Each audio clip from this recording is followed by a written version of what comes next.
Oke, saya mulai saja. Bismillahirrahmanirrahim. Assalamualaikum warahmatullahi wabarakatuh. Waalaikumsalam warahmatullahi wabarakatuh.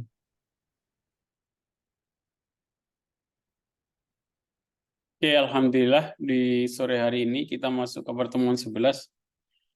Di mata kuliah pemrograman komputer, pertemuan ke-11 ini melanjutkan materi sebelumnya tentang bahasa pemrograman Python. Kita akan bahas tentang operasi file. Apa yang dimaksud dengan operasi file itu? Kalau sebelumnya saya sudah pernah jelaskan tentang operasi teks, operasi string ya. Jadi maksud dari operasi string itu bagaimana kita mengolah teks atau string, entah itu memotong, menggabungkan, membalik, menghitung, gitu kan. Sebuah variabel string. Kalau operasi file artinya apa? Kalau operasi file artinya berarti kita melakukan mengolah data dari sebuah file dengan bahasa pemrograman Python pastinya.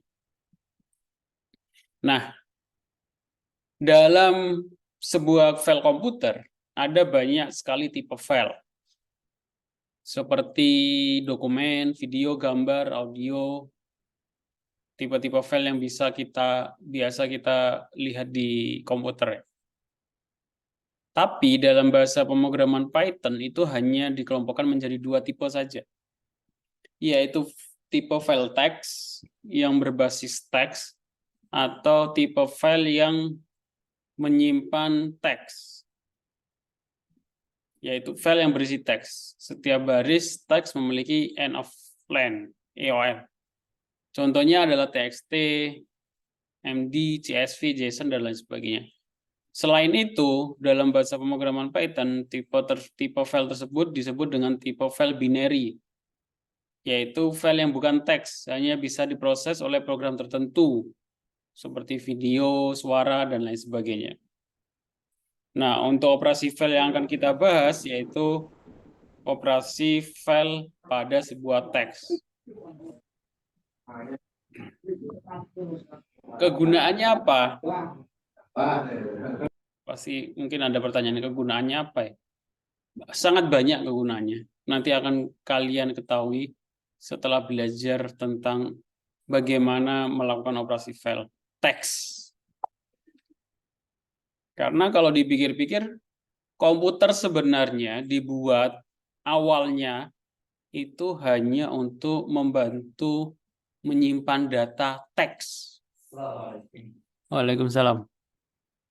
Hanya membantu menyimpan data teks. Jadi yang sebelumnya disimpan di kertas, itu disimpan di komputer. Sehingga awalnya hanya itu ya, membantu menyimpan data teks yang sebelumnya tumpukan kertas banyak disimpan di komputer.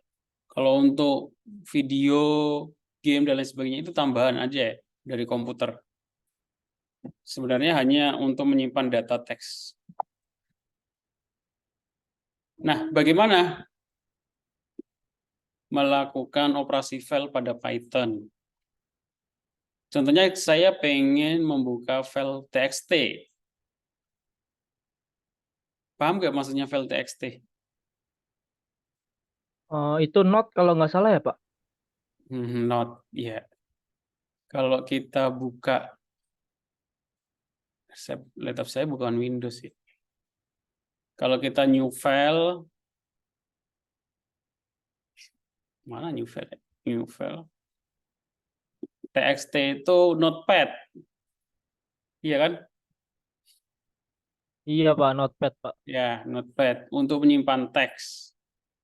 Atau file CSV. CSV itu untuk menyimpan teks juga data. Nah, bagaimana cara bukanya menggunakan Python? Pertama, kita buat variabel dulu. Nggak perlu dijelasin ya, ini harusnya di pertemuan pertama sudah saya jelasin. Kita buat variabel dulu, file, entah apapun itu, variabel terserah. Terus open, diikuti dengan buka kurung, nama filenya. Nah, ini nama filenya. Terus ini mode. Mode nanti akan saya jelaskan. Sehingga nanti isi dalam file teks yang ada di sini akan masuk ke dalam variabel yang kita buat. Nah, mode ini apa? Di sini ada mode R. Singkatan dari read atau membaca. Mode itu maksudnya apa? Jadi ada beberapa mode dalam operasi file. Ada mode R atau read hanya untuk baca saja.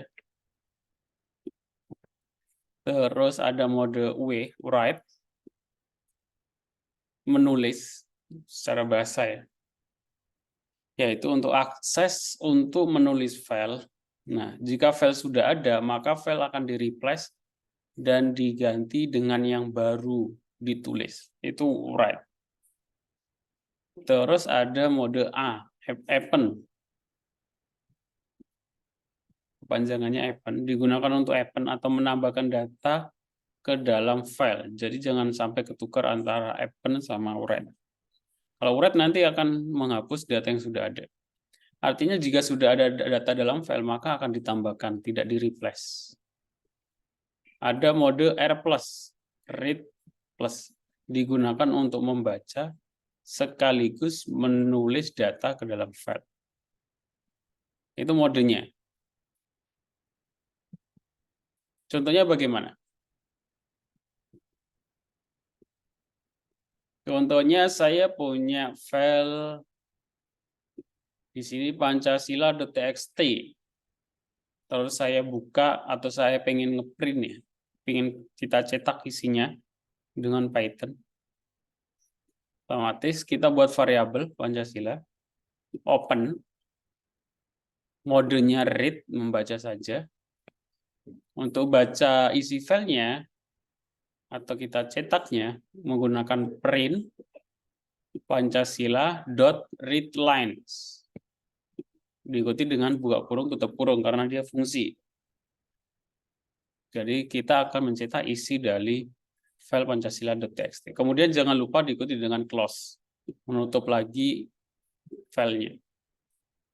Nah, outputnya apa? Outputnya adalah isi dari txt tersebut, tapi formatnya ini adalah format list.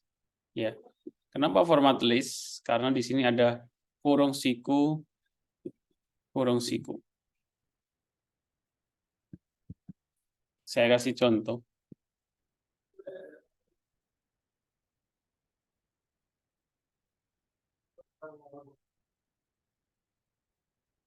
Contoh, nah di sini ada saya buat file.txt, isinya Universitas Pelita Bangsa.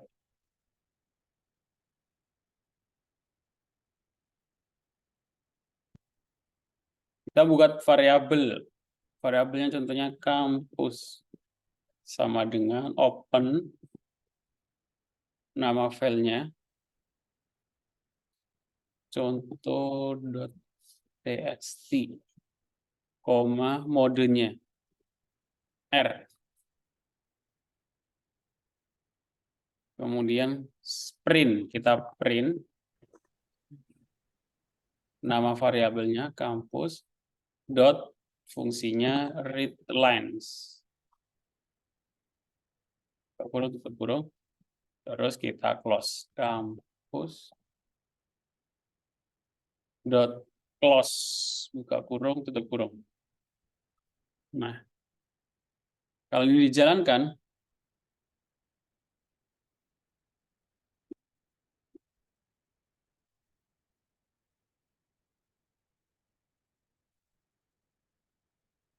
nah, dia akan menampilkan isi dari file txt dalam bentuk list.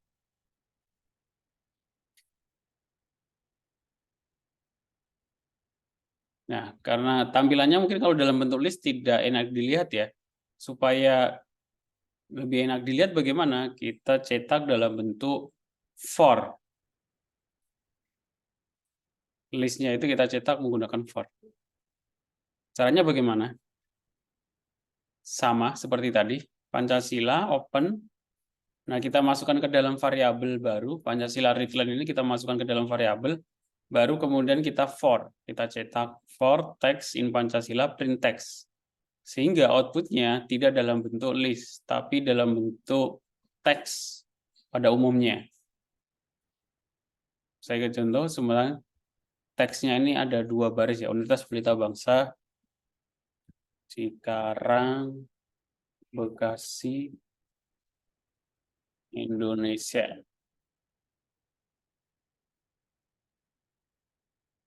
Kita save.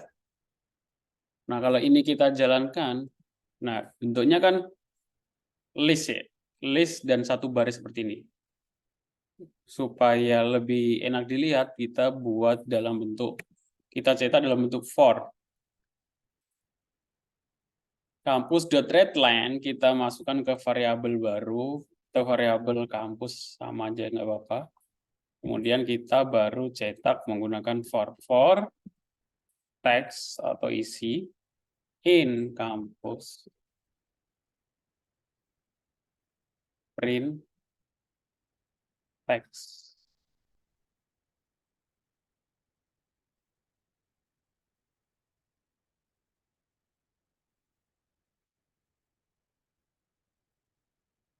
List object and attribute clause.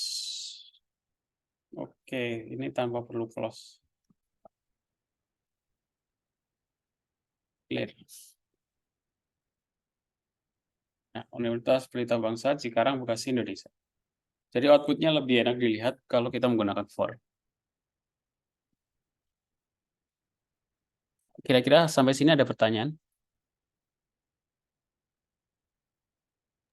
Itu untuk bikin teks TXT-nya bisa di Notepad apa di Visual Code-nya bisa, Pak? Di Di Notepad. Python ya?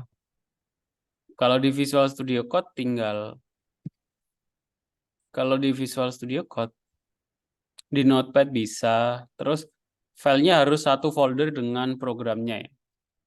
Di Visual Studio Code ya sama, kita tinggal new file di sini, nama filenya kita tulis terserah apa aja, kita tambahkan .txt gitu ya. Formatnya harus kita sebutkan .txt. Oke. Oke, Pak. Baik, Pak. Oke, saya lanjutkan. Ya. Nah, untuk menulis bagaimana? Tadi kan membaca ya. Teksnya sudah ada, isinya. Terus kita baca. Nah, untuk menulisnya bagaimana? Atau write-nya? Happen ya. Kalau kita pakai write nanti teks yang sudah ada itu dihapus. Untuk menambah data yang sudah ada, kita menggunakan mode A. Terus untuk mengisinya atau menulisnya kita tambahkan fungsi write untuk menambah teks.txt. Contohnya, contoh di sini saya sudah punya tulisan Universitas Pelita Bangsa Cikarang Bekasi Indonesia. Pertama kita buka kampus open contoh.txt, modenya kita ganti A. Kemudian kampus.write. Nah, kita akan menulis, benar kan? Kampus.write ya. Jadi kita tambahkan 2023 gitu. Terus kita close kampus.close. Nah, ini kalau kita jalankan nggak ada outputnya. Karena kita nggak mencetak apa-apa. Yang terjadi perubahan adalah di file contoh.txt. Nah, sudah saya jalankan, kita buka contoh.txt. Nah, ini muncul 2023 di sampingnya di teks yang terakhir. Nah, supaya bisa turun ke bawah biasanya kita tambahkan new line ya di sini ya. New line. Kalau kita tambahkan n atau new line supaya dia turun ke bawah. Oke. Ini harus.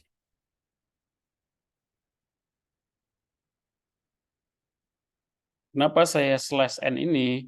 Ini namanya new line ya, supaya dia menambahkan teks di new line atau di baris baru.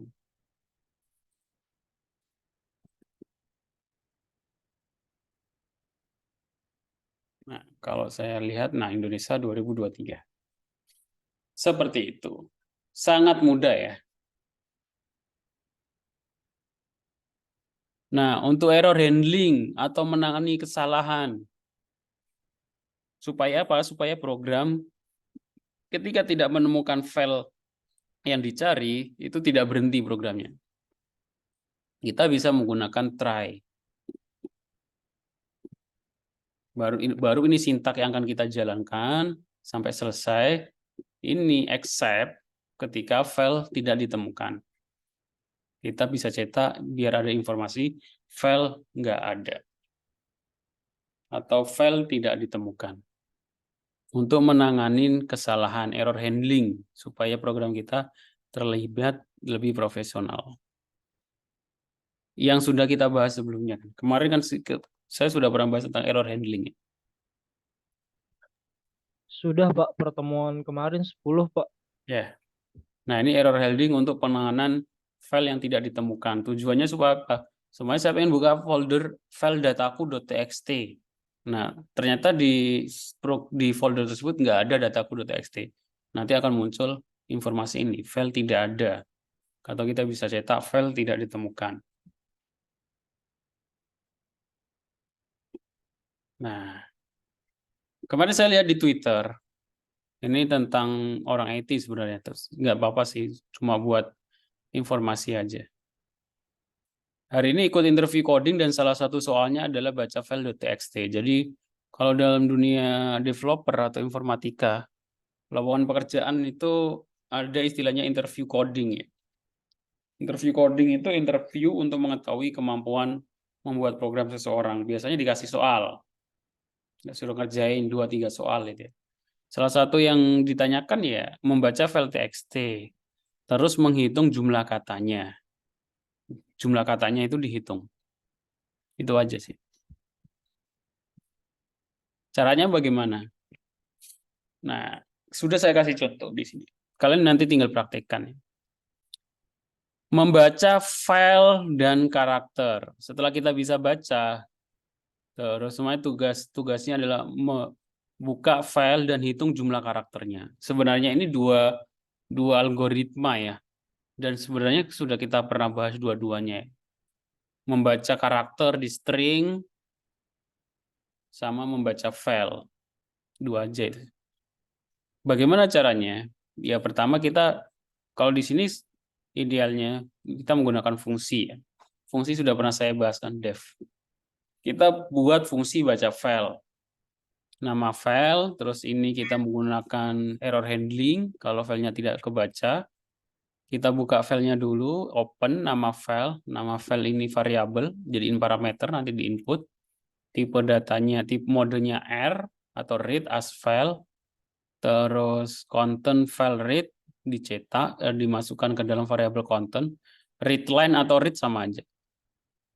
Terus print isi filenya kita cetak. Makanya di sini cetak isi file adalah Muhammad Zidan. Terus kemudian baru kita hitung karakternya, jumlah karakternya. Menggunakan apa? Pasti menggunakan for. Kita buat variabel jumlah dulu sama dengan 0. For char in content. If char tidak sama dengan spasi, jumlah plus, ini pernah saya jelaskan nggak ya? Jumlah plus sama dengan 1 itu sama dengan, itu sama aja kayak jumlah. Itu jumlah yang baru sama dengan jumlah, saya singkat jumlah aja lah, susah nulisnya di sini, ditambah 1 gitu ya. Itu bisa ditulis dengan jumlah plus sama dengan 1. Ada jumlah yang baru itu sama dengan jumlah yang lama, variabel jumlah yang lain ditambah 1. Maksudnya apa? Berulang dari karakter ke 1 di dalam variabel konten Muhammad Zidan ini, jika karakter itu tidak sama dengan spasi, maka jumlahnya ditambah 1. Cara bacanya seperti itu. Tujuannya untuk apa? Tujuannya untuk menghitung jumlah karakter panjang nama, panjang isian dalam TXT yang tidak termasuk spasi gitu ya. Karena spasi kan nggak dihitung. Nah, kemudian dicetak jumlah karakternya adalah jumlah count. Ini contoh membaca file dan menghitung panjang karakter tanpa spasi. Sebenarnya ada fungsi untuk menghitung panjang karakter ya menggunakan length. Tapi kalau kita menggunakan length itu spasinya akan terhitung. Terus membaca file dan banyak kata. Nah, kalau membaca file dan banyak kata ada 2 cara. Kita bisa menggunakan fungsi split. Split itu untuk memecah kalimat per kata gitu. Bisa. Atau kita bisa menggunakan for. Kita bisa menggunakan for ya, algoritmanya. Kalau dia ada spasi, pasti itu kata baru gitu ya. Jadi hampir mirip seperti yang tadi. Bener gak ya? Jadi kita hitung panjang karakter, tapi ketik karakternya nggak dihitung. Tapi kalau ada spasi, if char sama dengan spasi, jadi ini sama dengan, bukan tidak sama dengan. Jadi kalau ada ketemu spasi, berarti itu ada kata baru. Maka kata ditambah 1. Oke, itu beberapa contoh soal untuk operasi file. Ini yang sederhana ya. Operasi file bisa kita gunakan untuk perhitungan data. Data apapun gitu ya. Data penduduk, semuanya kita punya data di file TXT atau CSV. Kita bisa olah data tersebut. Nanti akan kita bahas di pertemuan selanjutnya. Sampai sini ada pertanyaan?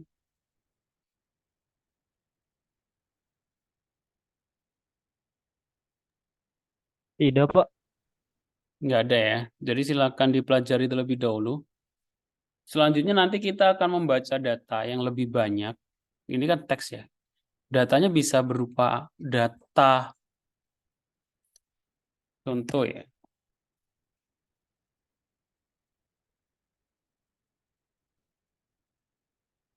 Ada website namanya Open Data Jabar. Open Data Jabar ini menampilkan data set di Provinsi Jawa Barat. Kita bisa nyari data yang disediakan di sini.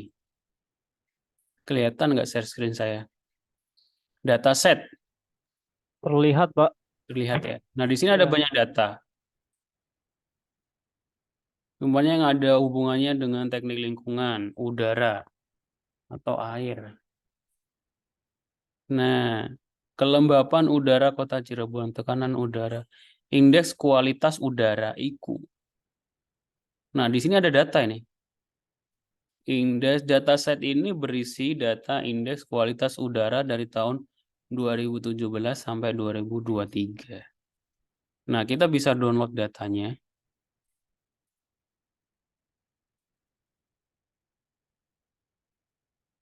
Dari sini kita bisa dengan bahasa pemrograman Python kita bisa olah data tersebut. Lah, datanya cuma per tahun, bukan per daerah. Terlalu dikit datanya.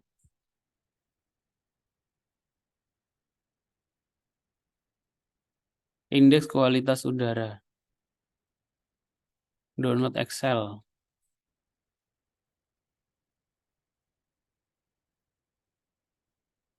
Terlalu dikit datanya. Kalau data sungai.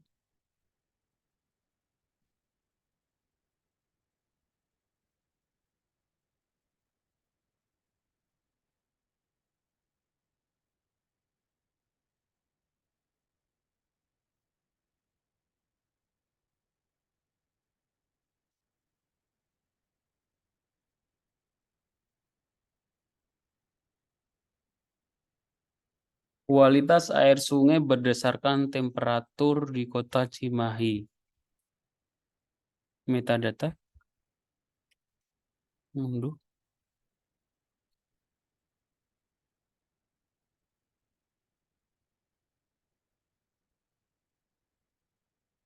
Nah, semua ada data banyak kayak gini, kita bisa olah. Mau terus kalau kita sudah dapat datanya ya, kita bisa buka pakai Python, kita masukkan ke dalam variabel dari jumlah, satuan, tahun. Terus kita bisa melakukan operasi statistik atau operasi lainnya. Entah itu rata-rata, hari, paling kotor, paling panas, dan lain sebagainya. Frekuensi, dan lain sebagainya. Jelas ya?